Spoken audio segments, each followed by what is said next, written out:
राधे राधे, जय श्री कृष्ण। आप सभी को देवउठनी एकादशी और तुलसी विवाह की बहुत बहुत शुभकामनाएं। फ्रेंड्स, आप सभी का मेरे इस यूट्यूब चैनल में बहुत बहुत स्वागत है।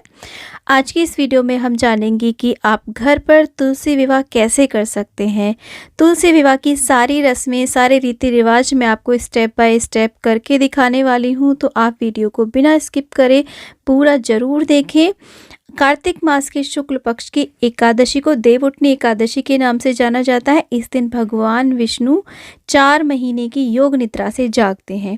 पहले देव उठाए जाते हैं, यानी कि विष्णु भगवान को पहले जगाया जाता है। उसके बाद में भगवान श्री हरि का विवाह तुलसी जी के साथ कराया जाता है। यह विवाह आप देवउठनी एकादशी से लेकर के कार्तिक पूर्णिमा तक किसी भी दिन, इन 5 दिनों में जिस भी दिन आपके पास समय सुविधा हो तब आप कर सकते हैं। तुलसी जी का विवाह करना बड़े ही सौभाग्य की और पुण्य की बात होती है। खासकर जिनके कन्या नहीं है, पुत्री नहीं है, उन्हें तो तुलसी जी का विवाह जरूर करना चाहिए। तो आप देखिए, हर साल भी कर सकते हैं या फिर कभी भी विशेष अवसरों पर, विशेष वर्ष में आप कर सकते हैं। तो यहाँ पर देखिए, ये जो पूजन है मैं खुले में अपनी छत पे कर रही हूँ। तो मेरी जो तुलसी जी हैं वो छत पर ही रहती हैं, तो मैं ऐसे लाल मिट्टी से लीप करके थोड़ा सा ज़मीन को पवित्र जरूर कर लें। आप चाहें तो देखिए हल्दी से भी लीप सकते हैं। गाय का गोबर यदि आपके पास हो तो गाय के गोबर और मिट्टी से भी ज़मीन को ऐसे लीप करके आप चौक जरूर बना लें।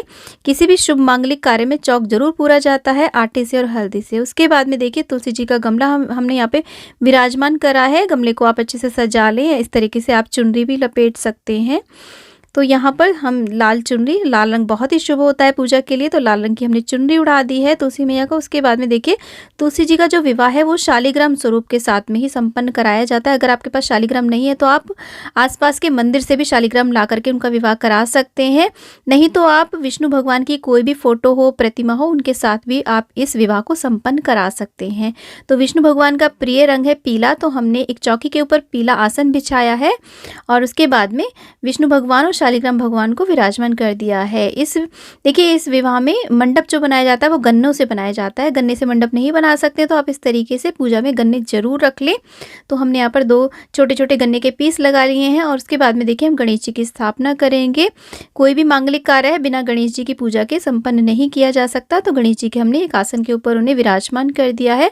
आप चाहे तो सुपारी से भी गणेश जी बना सकते हैं। उसके बाद में देखिए, विवाह में कलश की स्थापना अनिवार्य रूप से की जाती है। तो आप कोई भी तांबे का, पीतल का, आप कोई भी कलश ले लें और कलश के कंठ में मौली बांध करके स्वास्तिक बना लें। रोली से या चंदन से बना सकते हैं। उसके बाद में आम के या अशोक के या पान के आप पत्ते लें 5-7, उनके ऊपर ऐसे टीका लगा करके और कलश को जल से भर लें, गंगा जल डाल लें। उसके अंदर ऐसे देखिए 1 लौंग, इलायची, सिक्का, सुपारी, हल्दी की गांठ, जो भी चीज़ें कलश के अंदर डाली जाती हैं वो हम डाल करके ऐसे तिल के ऊपर कलश को रख देंगे। आप चाहें तो यहाँ पे अष्टदल कमल भी बना सकते हैं। देखिए, क्योंकि अगर ये विवाह आप एकादशी वाले दिन संपन्न करा रहे हैं तो हमें तिल का प्रयोग करना है, चावल का प्रयोग नहीं करना है। तो यहाँ पर मैंने एक पूर्ण पात्र रखा है, उसके अंदर गेहूं रखे हैं। आप गेहूं रख सकते हैं या फिर तिल रख सकते हैं। उसके ऊपर एक दीपक रखा है। तो आज हम देव कलश बना रहे हैं। फिर जल का छींटा दे करके हम शुद्धिकरण कर लेंगे। अपने ऊपर भी जल का छींटा दे लेंगे। आप आचमनी भी कर सकते हैं। उसके बाद में देखिए, दीपक हमने प्रज्वलित कर दिया है। हाथ में अक्षत पुष्प लेकर के हम सभी का आवाहन करेंगे, संकल्प लेंगे विवाह करने का। तो अक्षत पुष्प को हम ऐसे छोड़ देते हैं पूजा में और प्रार्थना करते हैं। उसके बाद में देखिए, सबसे पहली जो रस्म होती है विवाह की वो होती है, यहाँ पर उबटन लगाया जाता है, यानी कि हल्दी की रस्म होती है। तो आप हल्दी के अंदर थोड़ा सा कच्चा दूध मिला लें। आप यहाँ पे आटा भी मिला सकते हैं या बेसन भी मिला सकते हैं। तो देखिए, ऐसे हम हल्दी लगा देंगे। तुलसी मैया को हल्दी लगाएंगे, पत्तों पर, उनके तने पर अच्छी प्रकार से हल्दी लगाएंगे और शालिग्राम भगवान को हम इस तरीके से हल्दी लगाएंगे। यहाँ पर मैंने दोनों रखे हैं, विष्णु भगवान और शालिग्राम भगवान। इनमें से आप एक भी रख करके विवाह संपन्न करा सकते हैं, कोई भी। और इस प्रकार से देखिए, विष्णु भगवान के हाथों में हम ऐसे हल्दी लगा देंगे। तो हल्दी की रस्म होने के बाद में फिर स्नान कराया जाता है। तो जल के छींटे दे करके हम स्नान का भाव करा देंगे। इस प्रकार से स्नान कराने के बाद में हम यहाँ पर सबसे पहले करेंगे गणेश जी का पूजन। तो देखिए, सर्वप्रथम गणेश जी को हम टीका करेंगे रोली से, चंदन से, और उसके बाद में हम तिल अर्पित करेंगे। एकादशी के पूजन में तिल का ही प्रयोग किया जाता है। उसके बाद में लाल फूल हो, दूर्वा अर्पित करें गणेश जी को। गुड़हल का पुष्प मिल जाता है तो वो अर्पित करें, नहीं तो कोई भी लाल फूल आप अर्पित कर सकते हैं। वस्त्र रूपी मौली अर्पित कर दें, कलावा, और यहाँ पर जनेऊ भी अर्पित कर दें। इसी प्रकार से हम विष्णु भगवान को भी जनेऊ अर्पित करेंगे, वस्त्र रूपी कलावा अर्पित करेंगे और गणेश भगवान को अलग से हम भोग प्रसाद लगाएंगे, क्योंकि गणेश भगवान के प्रसाद में तुलसी दल नहीं डाला जाता है। उसके बाद में धूप दीप हम दिखा देंगे। तो ऐसे गणेश जी का पूजन हम संपन्न कर लेंगे। उसके बाद में हम तुलसी मैया का श्रृंगार करेंगे और सबसे पहले मेहंदी की रस्म करेंगे। देखिए, इसके बाद में मेहंदी की रस्म होती है। आप नई कीप लें या फिर मेहंदी आप सूखी मेहंदी घोल भी सकते हैं, तो वो ज़्यादा अच्छी रहती है। ऐसे हम देखिए तने पर पत्ते पर मेहंदी लगाएंगे। इसके बाद में देखिए हम विष्णु भगवान को भी इस तरीके से मेहंदी लगाएंगे, शालिग्राम भगवान को भी हम मेहंदी लगाएंगे। तो ये मेहंदी की रस्म हो जाती है। फ्रेंड्स, ये जो विवाह है ये आप अपनी छत पर, बैल्कनी में, आंगन में कहीं पर भी करा सकते हैं। हम छत पर कर रहे हैं। उसके बाद में देखिए तुलसी मैया को हम चूड़ियाँ पहना देंगे। चूड़ियाँ आप हरी भी पहना सकते हैं, लाल भी पहना सकते हैं। बिंदी लगा देंगे, महावर, आलता, वो सारी चीज़ें जो भी श्रृंगार किए जाते हैं विवाह में, वो सारे श्रृंगार हम माता रानी के इस प्रकार से कर देंगे। इसके बाद में देखिए काजल भी हम लगा देंगे। तो यहाँ पर जो तुलसी है ना, हो सके तो आप नई तुलसी लें। अगर आपको दान करनी है तुलसी तो आप नई तुलसी लें, नहीं तो जो आपकी पहली तुलसी है उसका भी आप विवाह इस तरीके से कर सकते हैं। एक वर्ष जिस तुलसी का आप विवाह कर लें उसका दूसरे वर्ष ना करें। उसके बाद में देखिए विष्णु भगवान को हम चंदन से, हल्दी से तिलक करेंगे और वरुण कलश देव, जिसमें हमने सभी देवी देवताओं का आवाहन किया है, उनका भी हम टीका करेंगे। उनको भी हम अक्षत यानी कि तिली, रोली, मौली, चंदन से वरुण कलश देव का भी हम पूजन करेंगे। सभी को तिली अर्पित कर देंगे। इसके बाद में रस्म होती है जयमाला की। तो यहाँ पर देखिए तुलसी मैया से छुआ करके विष्णु भगवान को हम जयमाला पहनाएंगे और 2 मालाएं लेंगे और एक माला को फिर हम विष्णु भगवान से छुआ करके तुलसी मैया को पहनाएंगे। तो देखिए वरमाला की रस्म हो चुकी है।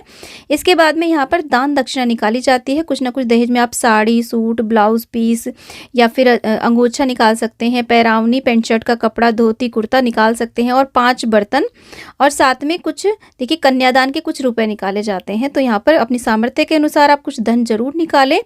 उसे भी हम छुआ करके साइड में रख देंगे। उसके बाद में पीले फूल आप शालिग्राम भगवान को, विष्णु भगवान को जरूर अर्पित करें। तुलसी मैया को आप लाल पुष्प अर्पित कर सकते हैं, उन्हें गजरा भी पहना सकते हैं। पूरे 16 श्रृंगार प्रॉपर वे में आप उन्हें लहंगा, साड़ी पहना करके ये विवाह संपन्न करा सकते हैं। इसके बाद में रस्म होती है देखिए गठबंधन की। तो आप एक चुनरी लें और यहाँ पर आप एक पीला वस्त्र लें और देखिए गठबंधन के अंदर हमें रखनी होती है एक हल्दी की गांठ और एक सिक्का और कुछ फूल रखते हैं। इसके अलावा लौंग, इलायची भी आप रख सकते हैं, थोड़ी सी तिली भी आप रख सकते हैं। तो इस तरीके से हम दोनों वस्त्रों को एक करके हम गठबंधन कर देते हैं। आप चाहें तो देखिए कलावे से भी ये रस्म निभा सकते हैं। दोनों कलाबों को ऐसे आप गांठ लगा दें, उससे भी ये रस्म आप निभा सकते हैं। यदि आपको गठबंधन का कोई मंत्र आता है, कोई दोहा आता है, तो गठबंधन के समय आप कोई भी मंगल गान भी गा सकते हैं। तो देखिए चुनरी हम माता रानी को उड़ा देंगे और पीला वस्त्र विष्णु भगवान को इस तरीके से हम उड़ा देते हैं। तो गठबंधन की रस्म हो चुकी है। इसके बाद में देखिए यहाँ पर हम एक नारियल लेते हैं जटा वाला। अब हमने जो यहाँ पर कलश की स्थापना करी है ना, तो आप चाहे श्री कलश की भी स्थापना कर सकते हैं, परंतु विवाह जो होता है वो अग्नि को साक्षी मान करके ही किया जाता है, इसीलिए हमने यहाँ पर देव कलश बनाया यानी कि दीप कलश बनाया है। तो देखिए मौली ऐसे लपेट लेंगे। तो फेरे की रस्म हम करेंगे नारियल से, क्योंकि गमला हमारा बहुत भारी है। आप चाहे तो कोई भी घर का पुरुष है वो तुलसी मैया को उठा करके विष्णु भगवान के इस तरीके से 7 फेरे करा सकते हैं। तो ये हम सांकेतिक रूप से फेरे करा रहे हैं।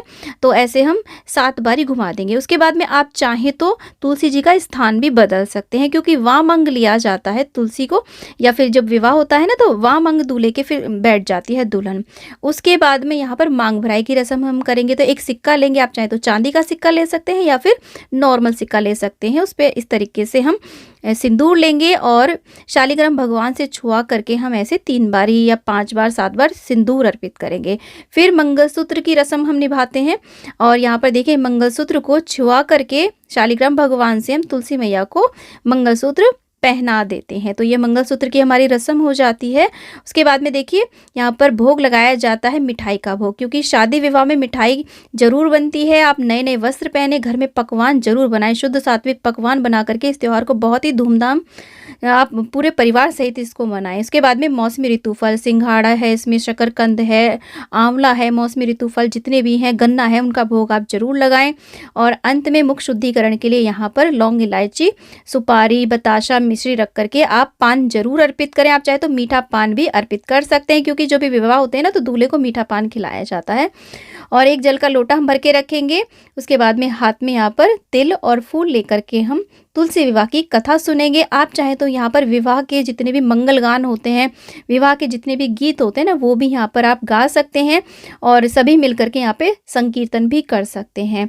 तो कथा सुनने के बाद में अक्षत पुष्प को हम यहाँ पे छोड़ देते हैं। उसके बाद में हम यहाँ पर कपूर से आरती करेंगे। सबसे पहले गणेश जी की आरती करेंगे, फिर विष्णु भगवान की, माता तुलसी की, सभी की हम बहुत ही प्रेम पूर्ण भाव से आरती करेंगे और मन में ऐसा भाव करेंगे कि जैसे हमारी कन्या का विवाह हो रहा है। आप यहाँ पर तुलसी मैया को बिछी आदि भी पहना सकते हैं। इसके बाद में की जाती हैं परिक्रमाएं। तो परिक्रमाएं आप 5, 7, 11, 21, 51 जितनी चाहे उतनी कर सकते हैं क्लॉकवाइज। और परिक्रमा करने के लिए आप कोई भी ड्राई फ्रूट ले सकते हैं, खाने पीने की कोई भी वस्तु, टॉफी आदि ले सकते हैं, पूजा की कोई भी सामग्री ले सकते हैं, श्रृंगार की कोई भी सामग्री लेकर के आप परिक्रमाएं कर सकते हैं। ऐसे हम प्रणाम कर लेते हैं और पूजा में रही कमियों के लिए क्षमा याचना कर लेंगे और ईश्वर से प्रार्थना करेंगे कि हमारा जो वैवाहिक जीवन है, दाम्पत्य जीवन है, वो भी इसी प्रकार से खुशहाल रहे, घर में सुख समृद्धि और शांति बनी रहे। ऐसे हम प्रार्थना करते हैं। तो फ्रेंड्स, बहुत ही ईजी आज मैंने आपको तुलसी विवाह की ये विधि बताई है, जिसमें किसी भी प्रकार के किसी ब्राह्मण पंडित आदि को बुलाने की कोई आवश्यकता नहीं है। आप घर में मिलने वाली जो भी सामग्री होती है पूजा की, उससे आप विवाह संपन्न करा सकते हैं। तो बहुत ही पुण्यकारी होता है तुलसी मैया के विवाह करना, अर्थात एक कन्या का विवाह करने के बराबर ही होता है। अगर आप यहाँ पर शालिग्राम मंदिर से लेकर के आए हैं, तब हमें तुलसी मैया को विदा करना होता है शालिग्राम के साथ ही। तुलसी मैया की विदाई कार्तिक पूर्णिमा के दिन की जाती है, एकादशी वाले दिन नहीं की जाती है। तो इसका पूरा वीडियो डिटेल में आपको मिल जाएगा कि कैसे इस चौकी को हटाते हैं, कैसे विदाई की जाती है, अलग से मिलेगा फ्रेंड्स। तो उम्मीद करती हूँ कि तुलसी विवाह की ये बहुत ही सरल सी पूजा विधि आपको बहुत ही ज़्यादा ज्ञानवर्धक और यूज़फुल लगी होगी। वीडियो यदि आपको थोड़ी सी भी यूज़फुल लगी है, थोड़ी सी भी अच्छी लगी, तो प्लीज़ वीडियो को लाइक करना और आपको ये वीडियो कैसी लगी मुझे कमेंट बॉक्स में ज़रूर बताना। और अगर आज आप हमारे चैनल पर नए आए तो प्लीज़ हमारे चैनल को सब्सक्राइब कर लेना इसी तरह की हिंदू रीति रिवाज पूजा पाठ से संबंधित वीडियोस देखने के लिए।